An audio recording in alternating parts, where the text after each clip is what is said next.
Hey, retail business owners, bricks and mortar retailers, and retailers all around the world. Welcome to this week's video. I am today going to be talking about a common issue that my clients come to me about, and that is the question of why aren't I making enough money in my retail business? So, welcome. My name is Alvin. I'm the retail business coach that helps retailers grow their business so that they can create more time and freedom for themselves. If this is your first time here, welcome. You will definitely learn a lot here today because I'm tackling one of the biggest problems that the majority of retail business owners, once they haven't figured this out, they're in a world of strife. And that is the issue of not making enough money in their retail business.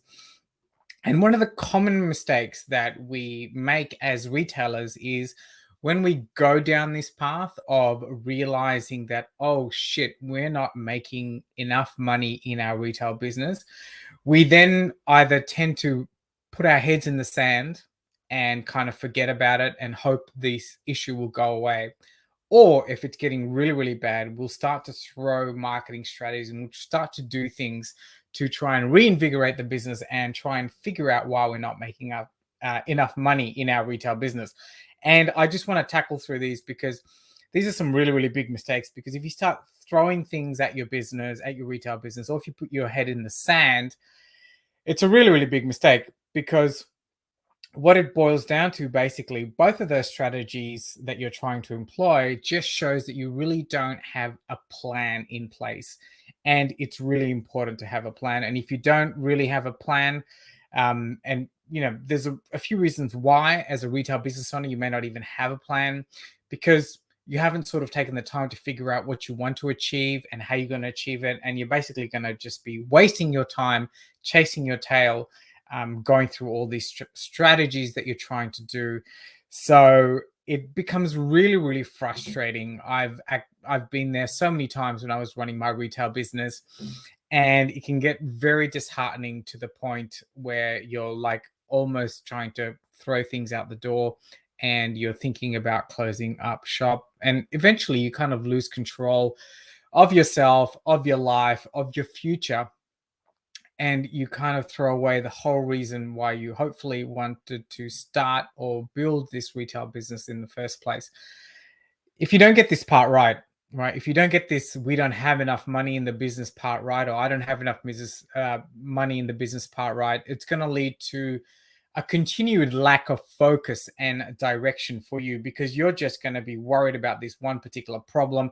It's going to be so difficult for you to make progress. You're going to end up wasting your time trying strategies. And I bet as a retailer, you probably haven't got a way of testing and measuring, which we'll talk about later on.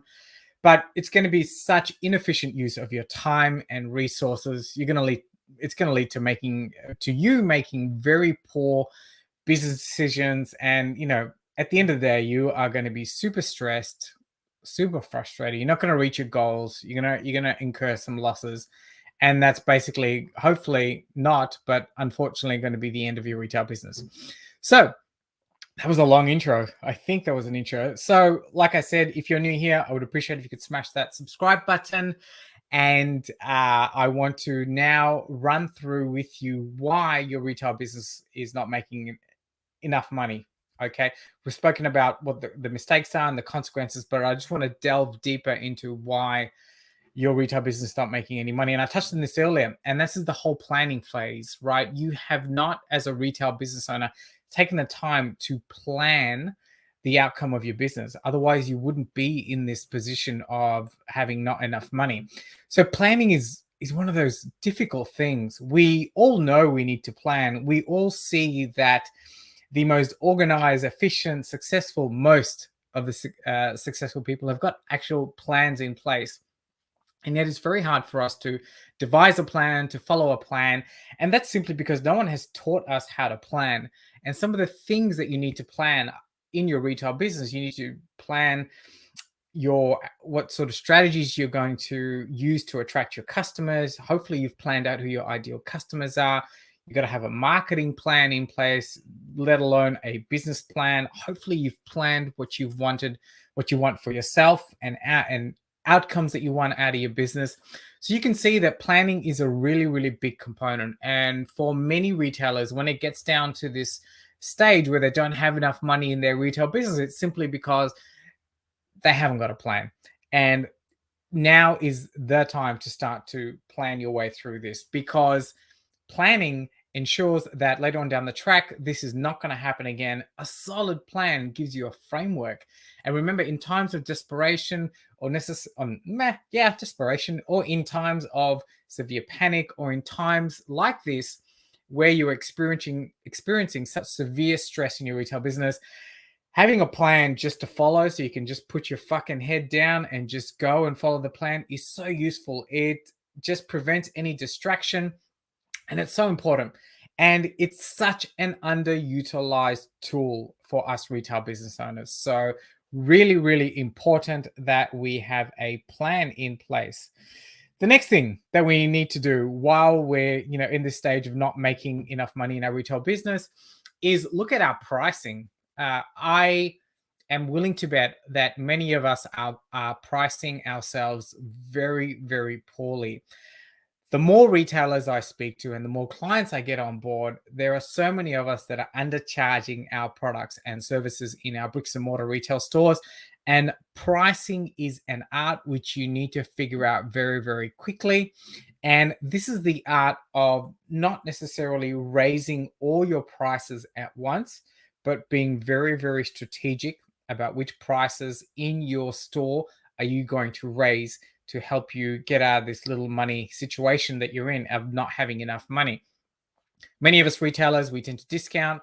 Okay, discounting is just that. It's just okay. It is a strategy. Unfortunately, for many of us, small to medium size bricks and mortar retailers, discounting is not the right strategy unless it's backed up with a whole back end, if you will, of supportive services, right? If you look at many of us, we look at the big box discount retailer down the road and we see the way they discount and we think we can do the same thing.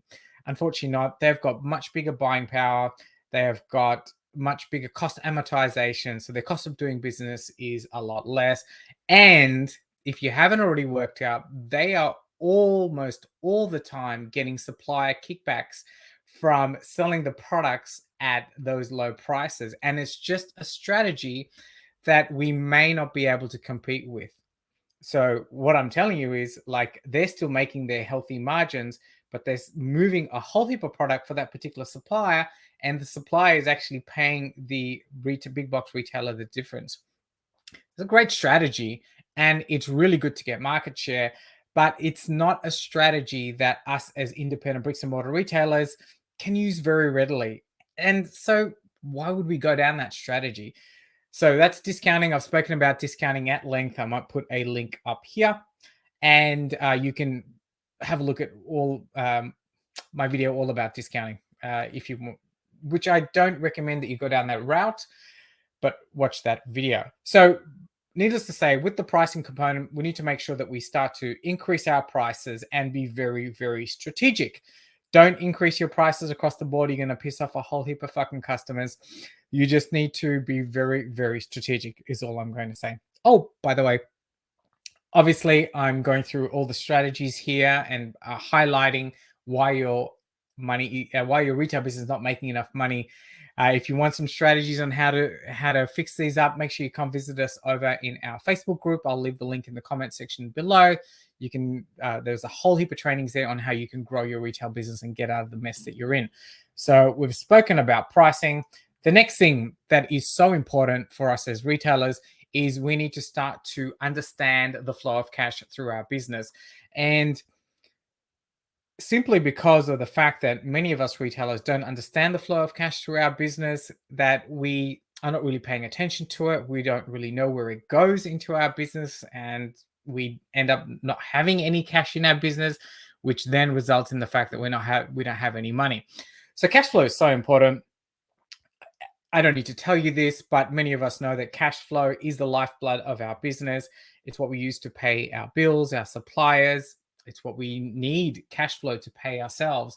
And a highly positive cash flow business is the sign of a really good business. So one of the main things that you need to do as a retailer is start to track your cash flow and start to forecast your cash flow at a bare minimum.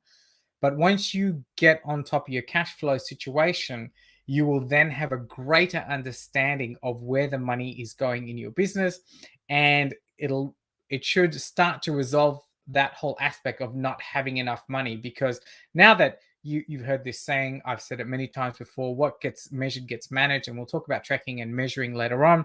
But basically, once you can start to see where cash is flowing through your business, how it's flowing out, how it's flowing in, you will get a much better understanding of the money situation in your business, and as a result, you're going to be so much better at managing it.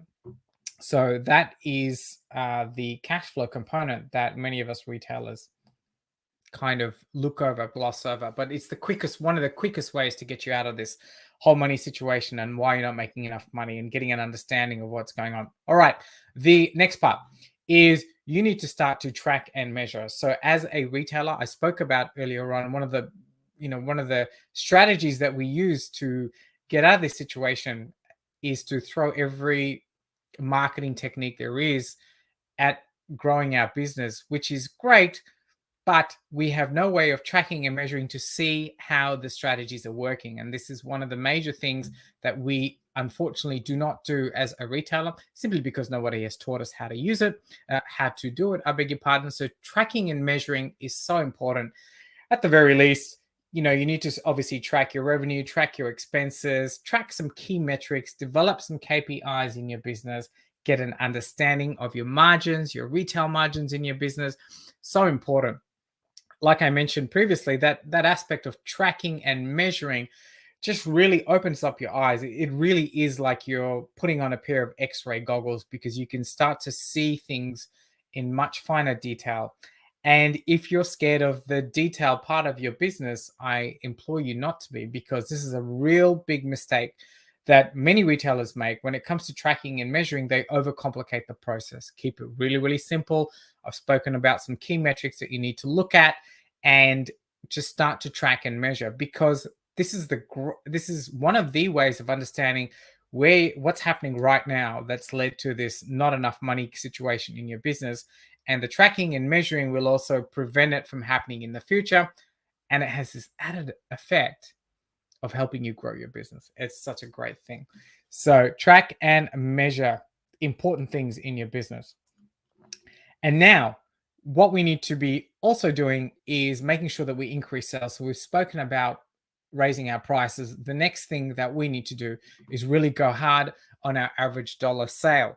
This is a key metric, which we spoke about previously, that a lot of retailers aren't aware of. If they are aware of the average dollar sale or average sale per client, they don't really do anything with it, or they don't know how to improve it. But improving your average dollar sale is a really, really quick way that you can start to increase your sales, flush your bank account with cash, and get out of this money situation. Every time I talk about this average dollar sale, I ask you to reflect on what happens when you go to McDonald's, where they always ask you, would you like fries with that? They always try and upsell you. So you don't have to be as overt in your retail business. There are so many strategies that you can employ, coming from a place of solution selling, coming from a place of helping your customers or clients in store, where you can employ those strategies to increase your average dollar sale. It's a really quick way. I have videos on the channel, or if you come to our Facebook group, I've got strategies on how to increase your average dollar sale. Or if you want to work with me, we can work with, just send me a message below. But there are so many ways that you can do it, and you can increase your average dollar sale, flush your bank account with cash, and happy days, get yourself out of this money situation very, very quickly. So that's that. And that is the end of this little live that I wanted to talk about today. So in conclusion, rather than keeping your head in the sand, or throwing all these marketing strategies at it, the ultimate premise of why you are not making enough money in your retail business is that you really haven't got a plan in place. And it's really important to have a plan, start to track some key numbers, understand your cash flow, work on your average dollar sale. And just by focusing on those things, there's not a lot of things there, keeping it really simple and really driving those things, you're going to be able to get out of this situation that you are in your retail business. Until next time, subscribe. Questions, pop them in the comments section below. I would love to know what you do in your retail business when you are not making enough money. What strategies are you employing? And finally, like I mentioned, there is a link to our Facebook group down the bottom. I'd love to see you there. We can hang out, talk shop, literally. It's a great place to network with other retailers and ask questions. And we have plenty of trainees there. Until next time, catch you later.